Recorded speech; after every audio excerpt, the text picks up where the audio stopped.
24 vjeçarja HK nga Struga sot në mëngjes në orën 6 ka denoncuar vjedhje që ka ndodhur në Gostivar, të cilën kundër viktimës HK e kanë shkaktuar 3 persona të panjohur.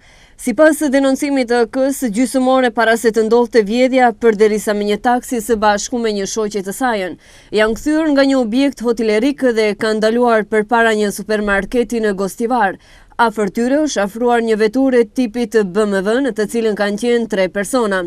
3 personat e panjohur kanë filluar që t'ju vërsulen dhe të sillen në një mënyrë të pahishme, dhe kur taksia është drejtuar për në rrugën 18 nëntori, kanë vazhduar që t'i ndjekin.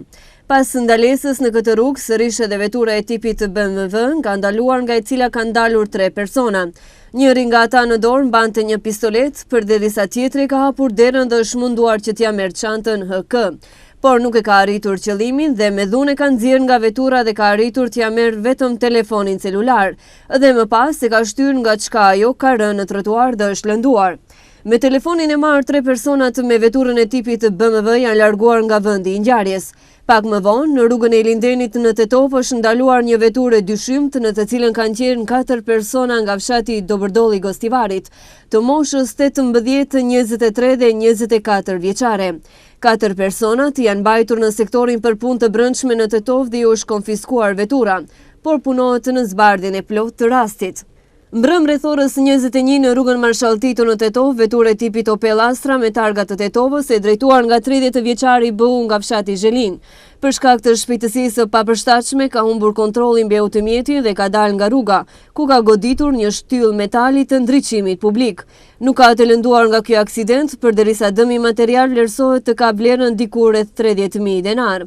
Është kryer hetim në vendin e ngjarjes dhe po vërtetohen shkaqjet dhe detajet e tjera në lidhje me aksidentin në fjalë.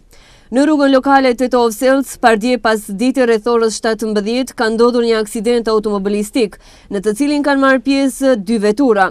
Një veturë tipit Golf me targa të Tetovës e drejtuar nga 51 vjeçari në M nga fshati Selc, dhe tjetra veturë tipit Opel Zafira me targa të Italisë e drejtuar nga 51 vjeçari DD, gjithashtu nga fshati Selc. Në këtë aksident, DD ka marrë lëndime trupore dhe më vonë është ankuar për dhimbje, ku në spitalin klinik të Tetovës i është dhënë ndihmë e parë dhe më pas është lëshuar për mjekim shtëpiak. Pas hetimit të kryer, po punohet në vërtetimin e shkaqjeve dhe detajeve tjera që ndërlidhen me rastin në fjalë.